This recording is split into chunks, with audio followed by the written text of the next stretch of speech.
Y bien, amigos, muy buenas tardes, bienvenidos a Mamá 24/7, un programa dedicado para ti que nos estás viendo. Tenemos temas que obviamente son tan comunes del día a día y hoy tengo una invitada súper especial, ya no en el ámbito de la farándula, sino ahora como mamás. Con nosotros, Milena Zárate, a quien le damos una bienvenida y fuertes palmas. Milena Zárate, yo recién me he enterado, Milena, que tú habías sido mamá a los 15 años. Sí, oye, bien peladita, me estrené. Jovencita, a los 15. chibolita, 15 años, tuviste tu bebé, lamentablemente tu bebé falleció Sí, a los 8 meses. a los 8 meses de nacido. Fue un proceso bien duro, ¿no? Yo pienso que eso fue lo que marcó como que lo que yo era antes y el después. Sobre todo imagino una situación complicada porque ya el hecho de ser mamá a los 15 años ya era como que no terminabas de ser niña y ya empezabas a ser mamá. Y no solo eso, sino que las cosas que yo viví, digamos, durante esa época fueron muy fuertes, porque fue como que primero el enterarme que estaba embarazada, me enteré cuando tenía ya casi 6 meses de embarazo, primero. Segundo, ahí inmediatamente doy a luz, fue con cesárea. La cesárea se me infectó, estuve hospitalizada como 8 días con la herida abierta y tú no sabes lo que yo sufrí durante ese tiempo, y yo salgo y ahí nomás cae mi hijo hospitalizado también en un hospital, pero terrible, de verdad, porque en esa época pues las condiciones económicas en las que hablamos de más o menos estábamos, hace 25 años. hace 25 años. Ahorita tendría mi hijo, imagínate, un hijo de 25 años. Ay, Dios mío. Y bueno, cae el hospitalizado y él tenía unos huequitos en el intestino. Entonces fue como que entró por una infección estomacal. Entró vomitando, con mal del estómago, y entró supuestamente por una infección. Uh-huh. Ahí lo tuvieron. Iba a entrar supuestamente por 8 días, que era lo que duraba el proceso, y terminó quedándose 3 meses. 3 meses. Me lo entregan ya cuando iba a cumplir 4 mesecitos. Mi hijo nació por cesárea porque era muy grande, era enorme, pesó casi 4 kilos y era larguísimo. Y lo saqué como si fuera un bebé prematuro recién nacido. Un bebé prematuro, 7 mesinos. Me lo entregaron chiquitico y ya cuando me lo entregaron con la consigna de que no había como que muchas esperanzas. Imagínate, hace 25 años la ciencia estaba, si ahorita estamos atrasados, imagínate hace 25 años. Entonces lo que él tenía era algo muy raro. Pero que no encontraban la solución en ese momento. No, me le dieron un tratamiento que era supuestamente para que fueran sellando esos huequitos. Y él no comía normal, él tomaba una leche especial, un tarro de leche que en esa época costaba como 90,000 pesos, te estoy hablando como 90 soles más o menos. En esa época era plata, dinero. Era como 500 soles hoy en día, que para nosotros conseguir ese dinero era pero muy sacrificado. Entonces... Y en ese momento que sucede todo esto, que quedas embarazada, tú tenías 15 años, diste a luz tu bebé enfermo, ¿tus papás te apoyaron en este momento? Porque también sí, es la pregunta, porque claro, el papá siempre espera que cuando la hija ya tiene 15, 16, terminas, sales, te vas a la universidad o te vas a trabajar, pero jamás esperan que su niña sea mamá tan joven. Por eso te dije que a partir de ese momento creo que marca un antes y un después de lo que yo soy hoy por hoy, porque antes yo por lo menos no fui una niña que salió embarazada en casa. Yo me volé de mi casa, yo me fui de mi casa, cumplido los 15 añitos, me fui de mi casa, me le fui a mi mamá, duré como 3 meses deambulando por Santa Marta hasta que mi mamá me encontró, y para esto yo ya había sacado cédula, yo ya tenía DNI, o sea, yo me había puesto que tenía 19 años, 4 años más, y saqué mi cédula. Cuando mi mamá llegó a buscarme, no me pudo llevar porque yo ya era mayor de edad. Y todo un loquerío, ahí ya tenía novio. Parte de la rebeldía de esa edad. Yo me fui, en verdad, buscando un sueño, el sueño de ser cantante, que era lo que yo quería hacer, y de pronto lo que yo vivía con mi mamá en ese momento no era lo que yo quería, pues yo era la mamá de mis otros hermanos, la que se quedaba en casa cocinando, esperando que llegara mi mamá, y la verdad yo no quería vivir eso. Yo decía, pero ¿por qué yo no puedo salir? ¿Por qué yo quiero ser libre?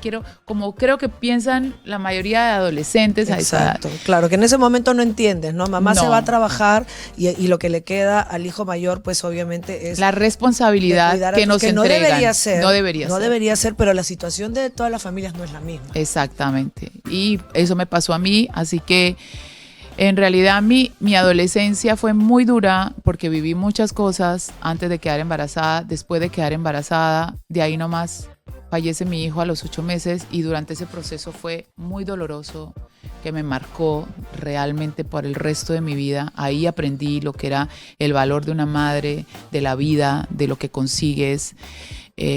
Yo quedé traumada. Te cuento que hasta el momento que mi hija cumplió 1 año, yo dejé ese trauma. Porque ese trauma me quedó hasta el día que mi hija cumplió los 8 meses realmente. Y justamente eso te quería preguntar, porque claro, tú eras mamá quinceañera, joven, sin experiencia, tuviste tu primer bebé, tu bebé falleció, y obviamente ya cuando viene el siguiente embarazo, ¿después de cuántos años te vuelves a embarazar? Imagínate, yo tengo 40, mi hija tiene 11, 29, 14 años. 14 años después. ¿Cuál fue el sentimiento? ¿Fue duro? Aparte, yo me imagino que también para quedar embarazada es también todo un proceso, ¿no? No es que de la noche a la mañana uno sale embarazada. Sí. Es un proceso que ya de por sí es para una mujer desgastante emocional. Sumado a eso, el trauma de lo que habías vivido ya con tu bebé, que imagino yo la misma preocupación de lo que va a pasar si es que yo tengo otro bebé, de repente puede suceder lo mismo. Es que justamente eso, cuando muere Junior, que se llamaba mi hijo se llamaba Larry Stewart, le decíamos Junior. Ay, mi hijito. Ese es mi angelito que nos cuida. Cuando muere mi hijo, yo me peleé literalmente con Dios y con la vida. Yo dije, nunca más en la vida quiero volver a tener un hijo, nunca más. De hecho, cuando yo me meto con el papá de mi hija, él nunca supo mi historia. Él se vino a enterar después de que nos separamos. Y él me pedía un hijo desde que teníamos 1 año de relación. Uh-huh. Y yo le decía, no, yo estoy muy joven, yo no quiero, porque yo me metí con él a los 24 años, si mal no lo recuerdo. Uh-huh. Claro, 23 años me metí yo con él. Y claro, él me empezó, yo me le salía por el lado de que no, que yo era muy joven y que no. Bueno, pasaron 6 años, yo me había puesto la T. Y paso ese tiempo, entonces se me inflama el útero y la ginecóloga me dice, te tienes que sacar el dispositivo, esperar 2 meses que desinflame y te vuelva a colocar el otro. Pues mi hija no fue sino que me lo sacara y esa vaina pegó en guan. Yo salí embarazada en una. Yo que me iba a imaginar siquiera que yo iba a estar embarazada. No estaba en tus planes salir embarazada. No, o sea, es más, nunca estuvo en mis planes. Y suele pasar, hay mujeres que han tenido el dispositivo, la T de cobre, y han salido embarazadas. Yo no. El bebito ha salido con la T en la mano. No, yo no. Yo, gracias a Dios, no. A mí me lo sacaron y yo estaba en el proceso de reposo. Yo quedé embarazada un 31 de octubre en Tarapoto. Así que mi hija es parte tarapotina. ¿Y qué pasa de que Y también te demoraste en enterar, porque el primer embarazo no te enteraste hasta los 6 meses. En este segundo embarazo. A los 2 meses. Bueno, al mes y medio. ¿Pero por qué? Yo ese día me voy a Gamarra. Yo era la que le hacía todos los vestuarios al susodicho en el circo. Yo me encargaba de coser todos los vestuarios. Claro, yo recuerdo porque en esa época yo estaba en Recargados de Risa y todos tenían su circo y yo me acuerdo que tú bailabas para el circo. Y aparte que bailaba, yo era la que hacía todos los vestuarios. Exacto, yo hacía los vestuarios inclusive del personaje que él hace de mujer. Yo le hacía sus vestidos, sus pelucas, los vestuarios de las bailarinas, todo. Entonces yo había ido a comprar la tela y todo el bendito día me choqué con mujeres embarazadas. Todo el día. Entonces, y ya estaba yo con la susodicha comprando telas. Ajá. Me había acompañado. Entonces, me quedó esa vaina, yo dije, pero qué raro, tantas mujeres embarazadas. Justamente ahora que tocas el tema de la susodicha y después que te pasa, no sé, quizás tenga alguna relación, pero normalmente cuando una mujer pasa un proceso traumático, sobre todo que tenga que ver con la pérdida de un hijo, normalmente se aferran a algo o alguna situación que hace que ese dolor vaya pasando. Y yo recuerdo también que tú a la susodicha la tratabas como una hija, era como tu hija ella. Lo que pasa es que ahí hay historia también, es una historia difícil porque, o sea, retrocedemos un poco cuando muere Junior, el proceso de la muerte de él no fue algo como que, o sea, como que murió y de golpe, ¿no? Fueron literalmente casi los 8 meses viéndolo agonizar todos los días. Exacto. ¿Me entiendes? Y era mi primer hijo. Entonces era como que yo lo veía me le inyectaban la cabeza, el cuello, las manos, los pies, y yo lo veía agonizar todos los días. Entonces fue un proceso desgastador para mí, doloroso, y cuando él muere, yo literalmente me volví loca. De hecho, creo que él se quedó conmigo, yo dormía y él dormía encima mío, y yo sentía el peso de él por mucho tiempo, y la susodicha estaba chiquita, ella tenía como 3 añitos, 2 añitos tenía. Entonces, ese dolor, creo que me aferré a ella. Claro. Y yo la cojo a ella como mi hija, y es donde siento que ese proceso lo pude llevar un poco mejor, a pesar de que, bueno, hasta el día de hoy, obviamente es un hijo te va a doler toda la vida, ¿no? Exacto. Pero siento que quizás nadie hasta el día de hoy entiende de pronto por qué a mí todo ese proceso me dolió tanto. Es porque nadie sabe lo que pasó durante todo eso y por qué yo terminé teniendo un sentimiento por ella distinto a mis otros hermanos. Y que hasta se llegó a decir que era mi hija, pero es no. comprensible, ¿no? Porque en su momento, al ser ella pequeña, pues fue como un salvavidas para ese momento tan complicado que tú estabas pasando. Ya, entonces, regresamos otra vez al punto que estabas comprando tus telas en Gamarra y me encuentro con puras embarazadas. Mujeres. Y entonces en el camino. Pero tú veías embarazada y decías, ay, ¿por qué me cruzo con las embarazadas? Sí. Algo me quiere decir la vida, Diosito. No, o sea, fue como que. Y la misma susodicha. No nada. No, nada. Pero la misma susodicha me dice, uy, no, y empezó a burlarse. Y yo digo, oiga, ¿verdad? A mí hace cuánto que no me llega el periodo. Yo no me fijaba en eso. ¿Por qué? Porque como tenía la T, exacto, yo estaba acostumbrada a que yo ni siquiera, hasta el día de hoy yo ni siquiera llevo mis cuentas, soy bien irresponsable con eso, te lo digo, yo nunca sé cuándo se me va, cuándo me llega, jamás, hasta el día de hoy, ¿ya? No eres la única. Yo a mí también me pasa lo mismo, por ejemplo, yo... No, pues yo ahorita porque ya estoy ligada, pues también, pero también me confío. Pero pues. Yo, por ejemplo, uso también el dispositivo, el Mirena, que es también la T de cobre, y también así te olvidas, porque hay momentos que sí te puede venir el periodo, como hay momentos que no. Que no, yo soy bien irregular, sí. No llevas cuenta, ¿no? No, y yo también porque siempre he sido muy irregular, entonces yo dije, ¿hace cuánto no me llega? Pero dentro de mí no le dije a ella. Y en el camino me quedo en una farmacia y compré un aparatico. ¿Te dio curiosidad? Sí. Yeah. Yo dije, como por descartar. Vas a ver, pues, ¿no? No, yo en realidad, olvídate, no, yo en la vida se me ocurrió, yo dije como por descartar, ya. Yeah. Y llego a mi casa, llamo a mi hermano Juan Carlos, que estaba en Tarapoto, que él estaba allá en el parcero sincero. Sí, estaba allá en la construcción de lo que tenía el susodicho allá en Tarapoto. Y yo me siento en el baño, hago mi cosa ahí en el cosito, lo pongo ahí en mi lavamanos y me siento a hablar con él así. Y sí, ¿qué tal? ¿Qué? No, espere, no. Y ¿qué pasó, mona? Y él sí me dijo, ¿está embarazada? Y yo, y le colgué, y agarro el y yo, no. Y no, a mí, de verdad fue, la primera que lo supo era la señora que trabajaba conmigo, Marisa, que duró trabajando conmigo 9 años. Yeah. Y en esa época llevaba apenas como 1 añito, llevaba conmigo 2 años. Y Mari, la empiezo a llamar y viene Mari. Le digo, Mari, ¿qué significa esto? Yo en la vida me había hecho una prueba. Y Mari la ve y me dice, ay, señorita Milena. Ella de Tarapoto me dice, con razón le brillan los ojos. No, mami, pero mira, y en ese momento era como que... No podías creerlo. No, o sea, era miedo, era felicidad, era pánico, era remover todo mi pasado. Era un montón de cosas. Hasta ese momento el susodicho no sabía tu historia pasada. No, él no sabía. No, okay. Y es más, estábamos peleando porque después de que yo quedo embarazada, al poco tiempo nomás ellos arrancan lo de ellos, ¿me entiendes? Entonces ahí ya estábamos nosotros peleando. Él estaba en la terraza y yo subo con el cosito y le tiro el cosito y le digo, por tu culpa. Y mira lo que me hiciste. Y empiezo a llorar y ese hombre quedó pálido, así de lo que es de moreno, quedó gringo. Y lo vio y me dijo, ¿esto qué es? Pero él sabía qué era.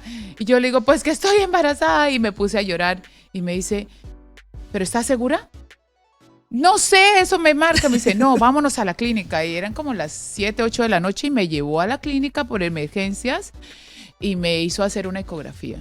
Y me hicieron la ecografía y ese hombre estaba sentado así con su celular y yo ahí con el doctor que me hicieron una transvaginal. Claro. Y cuando yo veo ese frijolito ahí brincando, No, a mí me dio mucha nostalgia. Yo me puse a llorar y el doctor le decía, mira, papá, mira. Y el otro estaba así. Y yo estaba en un mundo, pero así, o sea... Obviamente se te movieron todas las emociones, todo tus mi embarazo recuerdos. fue así. Claro. Todo mi embarazo fue difícil. Con miedo, con temor. Aparte porque a los 5 meses me detectan en una ecografía que Cristel venía con un ventrículo, no sé si el izquierdo o el derecho más grande de la cabecita, y eso era sinónimo de que o venía con síndrome de Down o venía con hidrocefalia. Entonces, imagínate, todo mi proceso de mi embarazo de por sí fue terrible, porque todo mi embarazo con él fue horrible. Yo de verdad, mi embarazo, gracias a Dios, a mí no me dio problemas en el sentido de lo que te da los posparto, mareos. no, en eso no. No. Es más, a mí la barriguita también me creció como a los 6 meses. O sea, yo no sé, ellos sabían que estaba embarazada por las ecografías, porque no se me veía, yo no tenía sueño, nada, pero emocionalmente fue horrible porque obviamente estaba yo en un proceso con él que yo no entendía. Yo pensé que era por mi embarazo. O sea, yo pensaba que el cambio de él hacia mí era porque me veía distinta, porque me veía gorda, porque me lo hizo saber muchas veces. Me hizo sentir como que era inservible por el hecho de que yo no podía hacer muchas cosas porque estaba embarazada. Me dejaba sola todo el tiempo. Esta señora que trabajaba conmigo tuvo problemas en su casa y todo mi embarazo ella se tuvo que ir. Yo pasé mi embarazo sola en la casa con problemas. Cuando me entero lo de la niña era otra carga más para mí porque era pensar, se me va a morir, me van a hacer así. O sea, te digo que lo único bueno que hizo él por mi embarazo fue que me llevó donde un doctor en una clínica de Jesús María, que es especialista en esto, y el doctor me dijo, mira, te podemos hacer un examen que era como que te metían, no sé, como que un aparatico en la bolsa, okay, y sacan una muestra, ajá, y con eso confirmaban si venía con hidrocefalia, okay, o con síndrome de Down. Uh-huh. Y él se sentó en el carro conmigo cuando salimos. Yo salí un mar de lágrimas y me dijo, mira, muñeca, me dijo, si nuestra hija van a ser, mira, me acuerdo literal las palabras de él, me dijo, si nuestra hija van a ser así, que nazca así. Pero si tú te haces ese examen, corres el riesgo de que, porque se corría el riesgo que se reviente la bolsa, uh-huh, y se venga la niña. Exacto. Me dijo, no vamos a correr el riesgo de que la puedas perder. Total, si nace así, pues es nuestra hija y la vamos a querer y la vamos a criar. Y yo le dije, sí, pues sí. Y no me lo dejó hacer. Creo que fue lo único bueno que hizo por mí durante mi embarazo. Lo único. Porque mi embarazo yo lo pasé sola, literal, sola.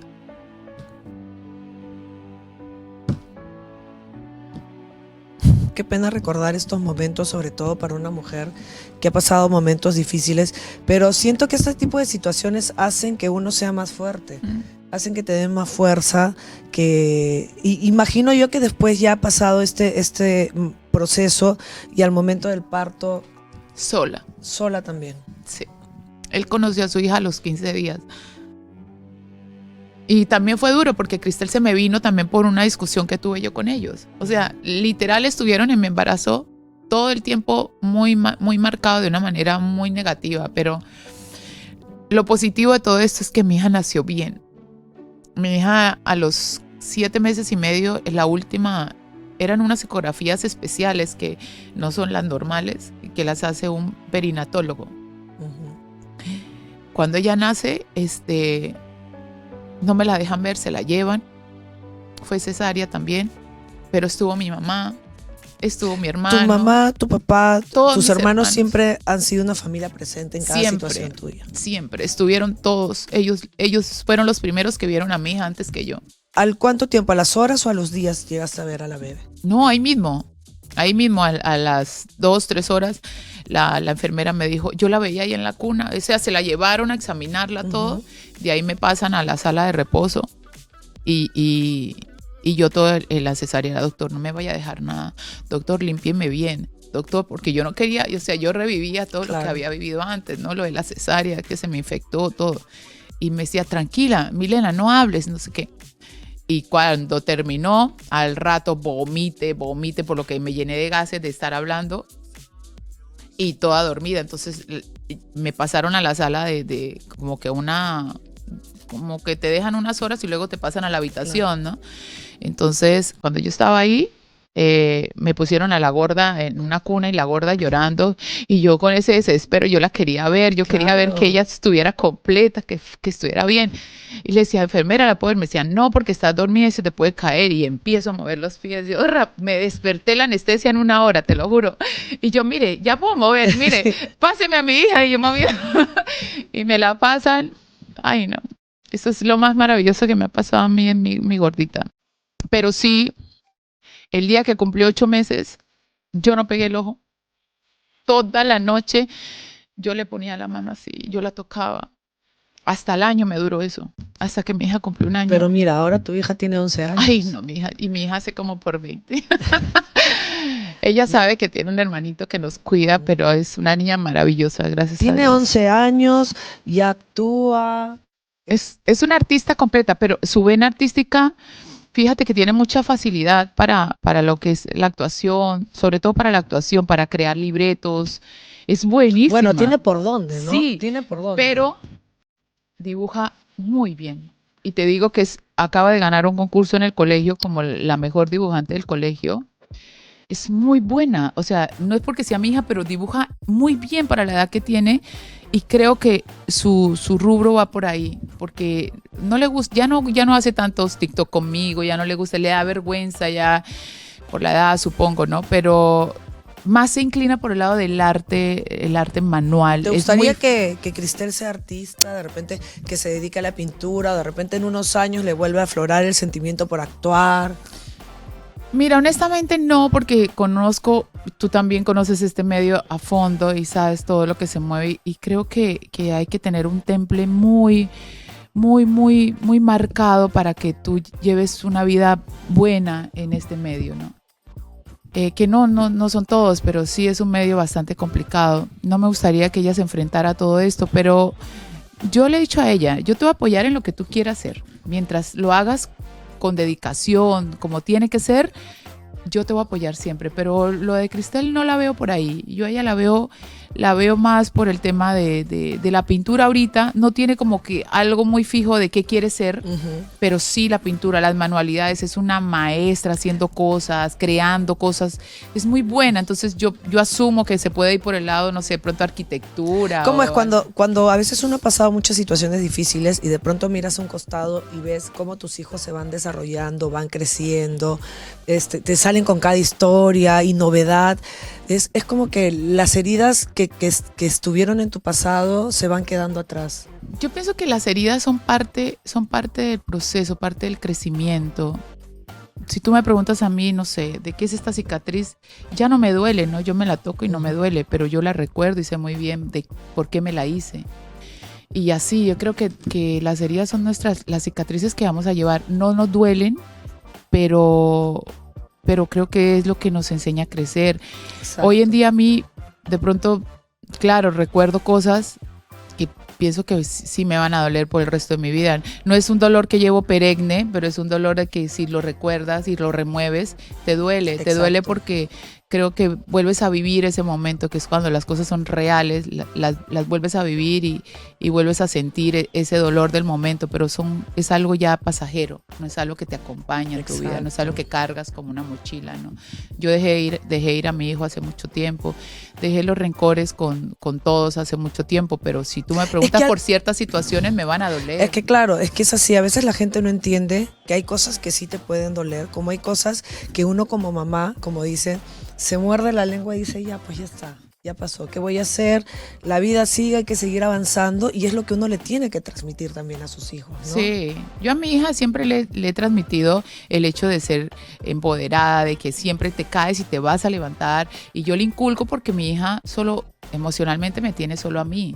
Entonces, si yo no le doy ese soporte a ella y ella no ve un ejemplo en mí y un reflejo en mí, ¿qué le puedo pedir yo, no? Ahora que Cristel tiene 11 años, los niños a cierta edad se van dando cuenta de cosas, ¿no? Por más que uno no le hable de las situaciones que pasan, porque claro, a muy pequeños ellos quizás no entiendan lo que pasa realmente y Claro. uno les trata de disfrazar las cosas, pero Crear un mundo. Exacto. Entonces llega una edad en que ellos mismos comienzan a preguntar y a cuestionar por qué esto, por qué el otro, y a darse cuenta de ciertas situaciones. ¿Te ha sido difícil? Porque me imagino, al igual que yo, has llegado al punto de tener que conversar con ella y obviamente contar los problemas, no solamente que se han expuesto públicamente, sino el porqué de cada situación que quizás pueda pasar internamente en casa. Sí, lo he hecho. Lo bueno que tengo es que Cristel es una niña muy madura. Yo tuve que afrontar con ella hace 2 años el decirle lo que pasó. No pensaba hacerlo tan temprano. Yo asumía que este tema lo iba a tocar yo con ella a los 15 años, ¿no? 14 años. Me pasó hace 2 años cuando estaba en un programa de reinas, de baile, y una de las personas que trabajaba ahí hizo un comentario en una transmisión en vivo refiriéndose al tema que había pasado con el papá. Uh-huh. Entonces, ese día mi hija no tuvo colegio y ese día mi hija vio el programa porque yo le prometí que le iba a mandar saludos a ella y a unas amiguitas de ella. Se tocó este tema porque ella no ve programas de espectáculos jamás. Y ese día yo la dejé ver porque le iba a mandar los saludos de cumpleaños. No me acuerdo si era a las amiguitas o a una miss de ella, pero yo le había prometido. Y tengo un enfrentamiento con esta persona y me grita eso. Me dice, tú eres la experta. Algo así me dijo, como que si yo soy, porque yo le dije que él maltrataba a las mujeres, algo así. Él me dijo, pues si yo soy eso, tú eres la ganadora de la mejor telenovela, mi marido se metió con mi hermana, algo así. No me acuerdo bien, pero fue algo por ahí. Cuando él me dijo eso, yo abandoné el en vivo y me fui. Y ese día grabamos programa, yo terminé tardísimo, como a las 11, 12, llegué a mi casa y mi gorda me estaba esperando. Yo sabía que ella había visto el programa, entonces yo estuve mal todo el programa porque yo sabía lo que me esperaba en casa. Yo no sabía cómo iba a enfrentar eso. Entonces cuando llego, la gorda, yo me acosté, me desmaquillé, todo me bañé, me acosté y la gorda me estaba esperando, me abraza y me da un beso en la frente y me abrazó. Al día siguiente me queda mirando y me dice, mamá, mi papá se metió con mi tía Grace.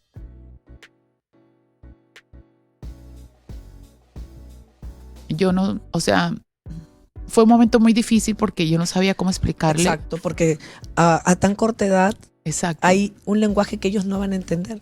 Que uno piensa que no Exacto. entiende, pero ya... No, Cristel ya había visto todo internet. Es que o sea, claro, Cristel había agarrado y se puso a averiguar. Exacto. Y Cristel cuando, o sea, yo la pensé para hablarle porque yo también dentro de mí empecé a crearme un montón de cosas. Yo decía, ¿y si lo vio? ¿Y si le contaron? ¿Y si preguntó? Y yo dentro de mí yo empecé a imaginarme todas las situaciones y dije, lo mejor que puedo hacer acá es ser honesta con ella. No está en una edad quizá de entender, pero tengo que ser lo más transparente con ella porque si yo le miento, ella no va a tener realmente una persona en la que ella pueda confiar. Y aparte uno tiene que ser honesto también porque hay que ser, como se dice, razonables. Lamentablemente en un internet, en un programa de televisión... No se ve todo. Aparte que no se ve todo, la historia está tergiversada. No es como que tú te sientes y le cuentes de tu propia boca lo que realmente pasó. Sí, pero estás hablando con una niña Exacto. de 9 ¿Cómo años. le explicas a una niña de 9 años, mira, es esto? Que por un lado tiene una imagen de esta persona, que esa imagen me encargué de creársela yo, y por el otro lado tiene otra imagen que también yo me encargué de creársela, porque mi hija ha sido ajena de todo esto. Exacto. Todo este tiempo. Es que dices, ¿cómo le creo a mi hija una decepción de la persona que ella cree que es... wow, su héroe, lo máximo, que siempre estuvo Exacto. ahí. ¿Cómo le dices? No. Es tan imperfecto como cualquier persona. ¿Y cómo le explicas qué fue lo que sucedió? Le dije la verdad. Le dije la verdad. La verdad se la dije. Y ella me quedó mirando y me dijo, pero no te preocupes, mamá, ya pasó. Así me dijo. Y yo la abracé y no volvimos a tocar nunca más el tema. Nunca más ella me volvió a tocar ese tema. Pero Cristel nunca cambió con su papá ni con ella tampoco. De hecho, ella de ahí nomás al poco tiempo ella convivió conmigo, sus hijos. Mi hija nunca tuvo un desprecio hacia ella o una mirada. Porque nunca. tampoco se lo enseñaste. No, jamás. Es que no tenía por qué, porque ella no era parte. Exacto. O sea, mi hija nunca ha sido parte de mis problemas con ninguna persona, con nadie. Mi hija siempre ha sido ajena. Al contrario, yo a ella la he enseñado o la he criado en un mundo donde es amada por toda su familia. Porque mi hija no tiene por qué pagar los platos rotos Exacto. míos, ni de él, ni de Exacto. la otra, ni de nadie. Y es, por ejemplo, lo que yo también le explico a mis hijos cuando me conversan y ven algo en redes. Mamá, ¿es verdad esto? Mire, hijito, le digo. Para empezar, esto es un pleito de adultos. El pleito es de tal persona conmigo. ¿Te ha faltado el respeto a ti? No. ¿Te ha hecho algo a ti? No. ¿Te ha hecho? No, tampoco. Entonces, mientras esa persona a ti no te falta el respeto, tú tampoco se lo tienes por qué faltar. Y si me lo encuentro en la calle, lo saludas y le dices, hola, buenas tardes, ¿cómo estás? Y punto. Y eso es un tema muy importante que se debe tocar, sobre todo de las mamás. Yo sé que nosotras podemos llegar a sentir mucho rencor por esa persona, resentimiento porque nos daña, porque nos lastima, pero no podemos utilizar a nuestros hijos. ¿Sabes por qué? Porque es que a ellos son los que les duele. Ellos piensan, mi papá no me quiere, porque mi papá no esto, porque mi papá tal cosa. Y ese resentimiento que nosotras sentimos, creo que pensamos que nos vengamos al no dejar que el papá vea a sus hijos, al no dejar que el papá tenga contacto, pero nos damos cuenta que realmente a quien estamos lastimando es a ellos. Exacto. Porque ellos crecen sin ese amor, ellos crecen pensando que es que el papá no los quiere y la verdad yo nunca en la vida prefiero quitarme un dedo antes de yo saber que con algún acto mío mi gorda va a sentir que no la quieren o que no es una niña amada por su papá. Yo siempre he pensado que las personas mismas somos las que nos mostramos tal y cual somos. Sin necesidad de que uno le hable mal a un niño, los niños van creciendo. 11, 12, 13 años ya ellos, como te lo dije en un comienzo, se cuestionan, preguntan, miran, escuchan, ven. Y es cuando ellos realmente se dan cuenta. Y es cuestión de tiempo el que ellos realmente se den cuenta qué es lo que realmente pasa en su entorno. Y como tú dices, uno no quisiera pero que no sea por ti. Exacto, que no sea porque creado. ellos mismos vean que esa persona ante ellos se quita la careta y les muestra cómo es. Y es doloroso también. Sí, da pena porque tú ves que ellos... ves que tu hijo se decepciona. Pero señoras y señores, es parte de la vida. Es parte de la vida. Tener decepciones, no solamente en el amor, sino con las personas. Pero estas decepciones tenemos que enseñarle a nuestros hijos que a pesar de estas decepciones, sea tu papá, tu mamá, tu hermano, tu enamorado, quien tienes tenga que ser, hay que seguir. La vida continúa y uno tiene que seguir sonriendo y ese ha sido tu caso. Después de todas las cosas que has pasado, de todas tus experiencias, el ser mamá soltera es mucho más complicado porque uno no solamente tiene que ver por los hijos, por más que puedas tener una persona que te ayuda, sino te tienes que preocupar en la estabilidad emocional, primero la tuya, porque es lo que tú transmites a tus hijos, ¿no? La estabilidad emocional de tu hija, trabajar, porque uno como mamá emprendedora, trabajadora, tienes no que solamente salir. dice, oye, pásame para la pensión, no, uno también se está pues preocupando en que sus hijos tengan buena vida y darles lo mejor. Entonces es trabajar, ser mamá, porque claro, todos dicen, oye, enfermera, profesora, doctora, chef, amiga, yo siempre digo, confidente, qué fácil, todo. Qué fácil cuando te hacen los juicios, oye, 50-50, ya 50-50. Y cuando le da la fiebre a las 3 de la mañana también hay 50-50, oye, te toca tu turno velar la fiebre, así como yo lo hago. Y una vela la fiebre y al día siguiente te tienes que parar a las 6 de la mañana porque hay que levantarse a trabajar y hacer una cosa y otra cosa. Y estas historias yo creo que son importantes que ustedes las vean en su casa,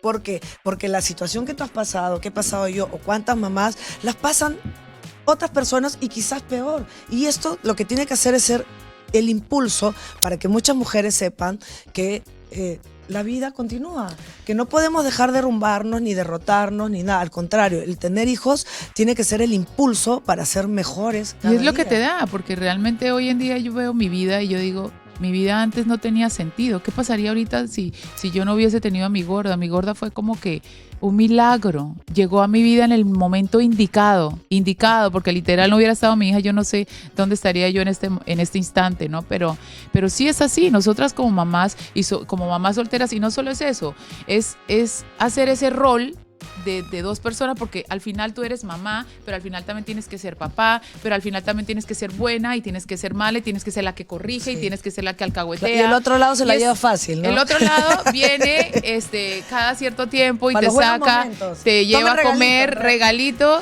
y ya hizo su parte y su papel, ¿no? Claro. Pero no. Y después son buenos para levantar el dedo y juzgar y decir, porque tú le enseñaste, porque tú hiciste. No, debería haber un proceso que sea 50% crianza también, ¿no? Tómate Pero tú no, pero yo sí, la verdad, yo soy feliz de que mi gorda esté en mis manos y que realmente ella esté pasando todo este proceso conmigo, ¿no? Y que si en algún momento ella se tiene que dar cuenta Porque de algo, al final, ya tiene una formación y tiene un corazón tiene con el cual que puede afrontar las tiene situaciones. que aceptar la realidad que está viviendo. Sí. Tenemos que aprender a aceptar la realidad que vivimos. Y una vez que lo aceptas, es más llevadera. Y Sí. eso es mejor. Oye, escúchame, esta conversación nos ha quedado corta porque nos hemos quedado en la mitad de la historia, ¿no? Hemos llegado hasta Cristela a los 11 años, pero todavía me faltó desarrollar más. Así que queda igual, me imagino que en otra oportunidad nos volveremos a sentar porque ser mamá 24/7, esta es la cuarta parte de una historia de vida, aún nos falta lo demás. No, y eso que, o sea, parte de esto que te he contado es donde nace una idea justamente de hacer nosotros estamos ahorita en un proyecto de hacer una miniserie, de un poco relatar lo que ha sido mi vida, porque mi vida no ha sido mi historia con este personaje o con el otro personaje, sino mi vida es una historia que no es un ejemplo, pero sí es un referente. Es una realidad. Para muchas personas, para muchas mujeres hoy en día, para muchas niñas de hoy en día que son tan rebeldes y que juran de que van a salir a la calle y van a encontrar lo que tanto sueñan. El mundo es maravilloso. Exacto. Y sí me gustaría un poco de que se vean reflejadas en una historia real y se den cuenta de que a pesar de las adversidades siempre hay un mañana y al final no todo el dolor que puedas sentir te va a durar para siempre. No así como dicen, hoy llovió todo el día, pero mañana ya sale el arco iris y todo es distinto. Exacto, y tienes muchísima razón en eso. Por eso te digo que esto sirva para hacer algo que motive a las mujeres, que sea, no sé, pues hay tantas, cada persona tiene un mundo. Cada persona todos somos vive una un mundo, situación. en realidad. Ni siquiera los que trabajamos en televisión estamos ajenos a que nos pasen tantas desgracias. Pero creo que como mujeres lo que tenemos que hacer es apoyarnos y contar las historias. No historias, sino la realidad que ha vivido cada una para de esta forma motivar a que otras también continúen su vida. O a que quizás no cometan Los quizás mismos muchos errores. Aunque nosotros no aprendemos con errores, nadie, ¿no? Ni hombres Todos ni mujeres. nos equivocamos. Aprendemos con errores ajenos, aprendemos con nuestros propios errores. Exacto. Realmente. Y a veces ni siquiera aprendemos de nuestros errores, que es lo que la seguimos embarrando. Pero es parte del proceso. Yo Somos creo que imperfectos. Es parte del proceso, pero tratar de que como mamás, como bien dice el programa, tratar de que como mamás tratemos de estar siempre el mejor ejemplo para nuestros hijos, porque al final nosotros somos el referente de ellos. Así es, así es. La vida no es un cuento de hadas. Es no. una realidad con cosas buenas, con cosas malas y que nuestros hijos también lo van a pasar. Nosotros nos volvemos a encontrar en la siguiente Con un edición de cafecito. Mamá 24/7. Tendría que ser con una docena de cafecitos, chicas, porque Aquí nos tiramos después que cortemos la ¿cuánto? conversación sigue. Ustedes no se preocupen. ¿Cómo hacemos? Nos volvemos a encontrar. Gracias, Milena, por A ti, acompañarnos. muñeca. Y hasta la próxima en Mamá 24/7. Nos vemos.